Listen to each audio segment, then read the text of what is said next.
Hi guys, thanks again for enrolling in our course on the mud crab vertical farming. In the previous lectures, we have talked about the mortality of mud crabs.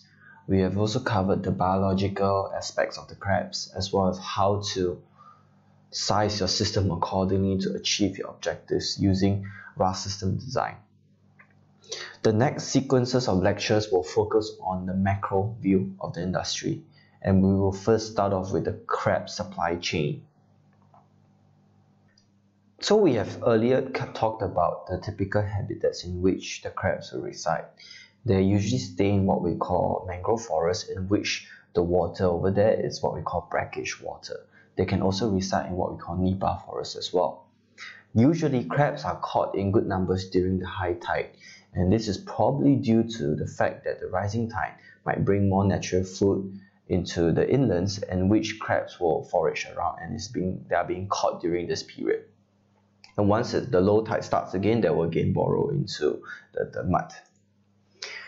So if you were taking crabs from the wild, the first thing you will notice is that the supply is not constant, especially when you have the new moon or the full moon, in which the new moon is the first day of the lunar cycle, and the full moon is about the 15th day on the lunar cycle.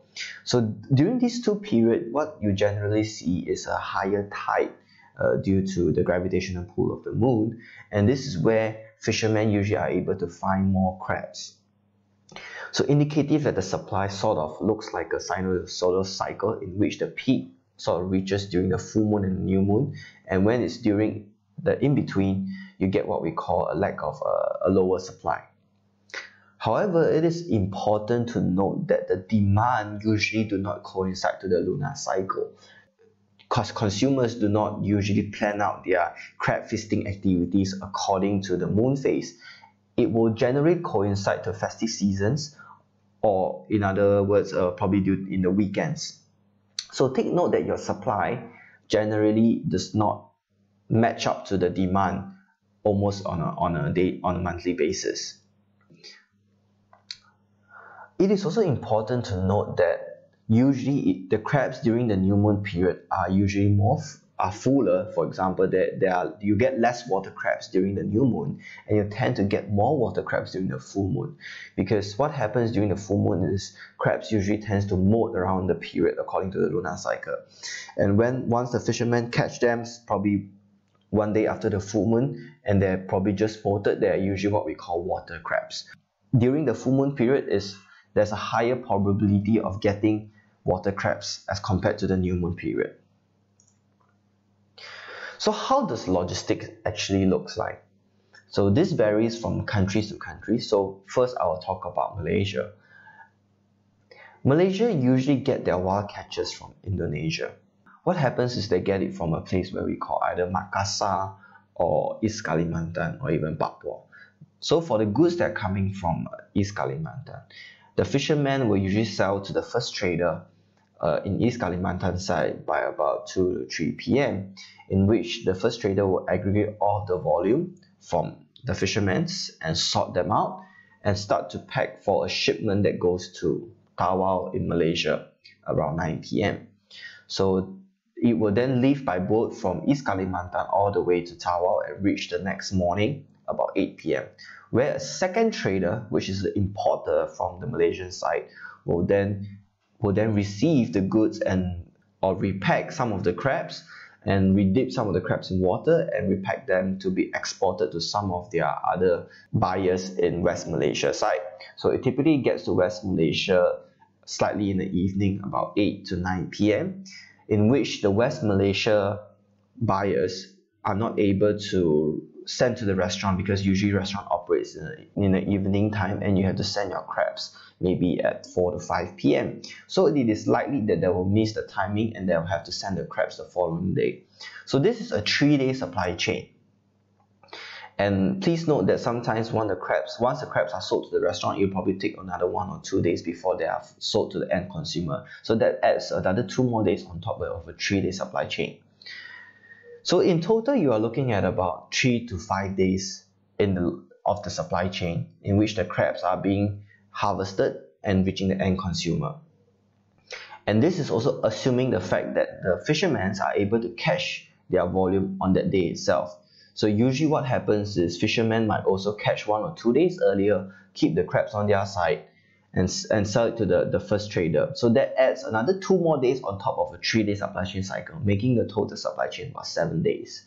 So this is important to take note the typical logistic and how long does it get to the end consumer. So this is for Malaysia. What about the other type of supply chain? For example, if you're talking about Vietnam, so Vietnam mainly gets their supply from this province called Cà Mau, which is the southern tip of Vietnam. The farmers which are farming the crabs would then sell it to the first-hand trader, and the trader will receive them about 7 to 8 p.m. at night.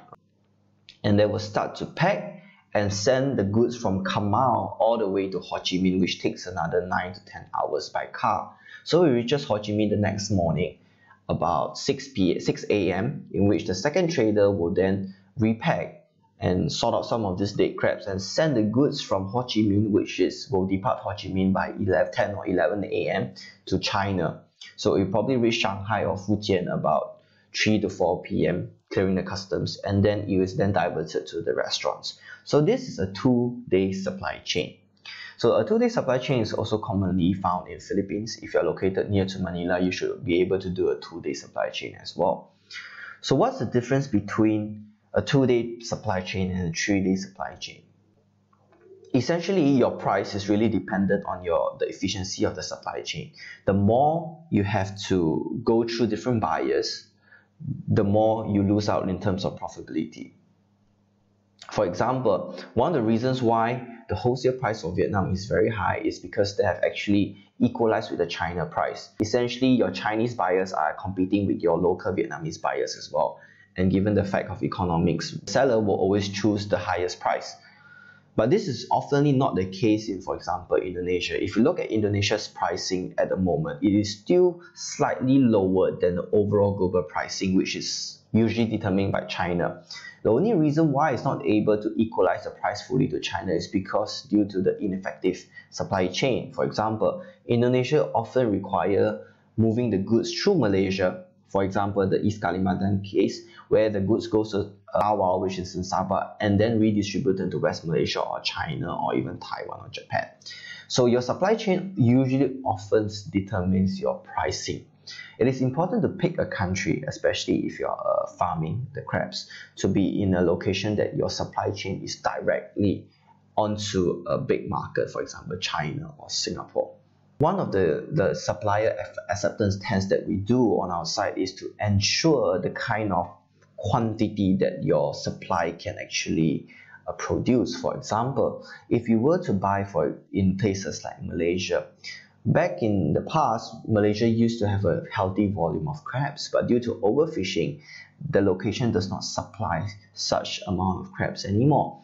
So for example, if you were to call up your Malaysian fishermen or farmers and request them for 1 ton of crabs, what you're actually doing is you're only enticing them to start catching earlier. For example, if they know they are not able to give you that amount, they will try to catch probably 5 days earlier to make up for the volume to be sent to you. So what does that do in that case? Essentially, you are lengthening your supply chain by enticing your farmers to start catching earlier. So what happens is, by doing so, you usually see a higher mortality because the fishermen are indeed catching the crabs much earlier than you anticipate. One of the first QC tests that we do on our suppliers is to make sure their location can indeed supply the kind of volume that we are looking for. So that will reduce the amount of time the crabs are being harvested up to the point that it's being consumed. So this is a short breakdown of all the typical margins throughout the cycle. So this is a Malaysian case. So for example, the crabs usually are sold by the fishermen to the first exporter at about 15 to 16 ringgit per kilo. So the exporters buys them and experience sort of a mortality and requires a margin of, let's say, 25%, and it becomes 22 ringgit per kilo. And it then sells on to the next guy, which also experiences an 8% mortality and requires a margin of 25% and brings it up to 31 kilo. And lastly, is being sold to restaurants, in which it is experienced also about 10% mortality, and they require usually a higher margin of like at least 50%. And so this is how a crab can start from 15 to 16 ringgit per kilo and end up at the consumer side at 62 ringgit per kilo. Usually the margin is taken the highest for the restaurants because the restaurants have to bear two things. For example, they also have to include the cost of cooking, and they will also have to include the risk of not being able to sell. However, it is sometimes more beneficial to be in a restaurant side because essentially in a restaurant, you are still able to deal with your mortality or to manage your mortality by cooking the crabs that are about to die first and by prioritizing sale. But if you are in an importer or exporter role and you do not have any cost recovery methods, for example, removing the crab meat from the crabs, usually what happens if the crabs die at your location, you do not have any means of recovering the cost. So it is important for importers, exporters to manage mortality into a low rate and to ensure that your crabs are being turned over in a very efficient manner. For importer or exporter, you do not want to hold them for a period more than 2 to 3 days. So this is for a traditional business in which they are just buying and selling and matching the supply to the demand. The last point is that the crab market is extremely volatile. This is one of the case study we had whereby in January the price was about 34 ringgit per kilo, but once it gets to February, it can go up to about 45 ringgit or even 50 ringgit per kilo. That's about 30% to 40% increase in price just based on the variation from a different month. February is a peak period because it is usually where Chinese New Year is brought to. So in that location, there's a very high demand for crabs, which often result in increased prices. So what are the global prices like throughout the year? In general, the first half of the year, meaning January to maybe somewhere between June, you'll see a very high price because there's Chinese New Year, there's New Year's, there's even Mother's Day. And the price will tend to drop back up during the June, July, August, September season, and it will slowly pick up towards year end. There are two reasons for this, mainly because of increasing demand due to first half of the year, and the second is also because of insufficient supply. So the crab market is really dependent on weather conditions. For example, if you look at the Philippine market and the Vietnamese market, what tends to happen at the end of the year is because of the monsoon season. So when you have a very high rainfall rate, what happens is the brackish water that is initially surrounding all your ponds will become what we call fresh water. And what happens is the crabs that are living in a salinity condition of let's say 25 suddenly experience fresh water of less than 5 ppt, resulting in a very, very high mortality. And that monsoon season always happens in the months of November, December. And what happens is this mortality causes a lack of supply in first half of the year, mainly January, February, March, resulting in a lack of supply and increasing prices. So the crab market is almost like stock market in which the exporter will often ask for bidding prices from different buyers across different countries, and they will often sell to the most highest price, which is very similar to what we see in a stock market. So two things you have to understand from this is that crabs are very highly perishable and their pricing is extremely volatile because due to the insufficient supply and the surge demand. So that's all for this lecture.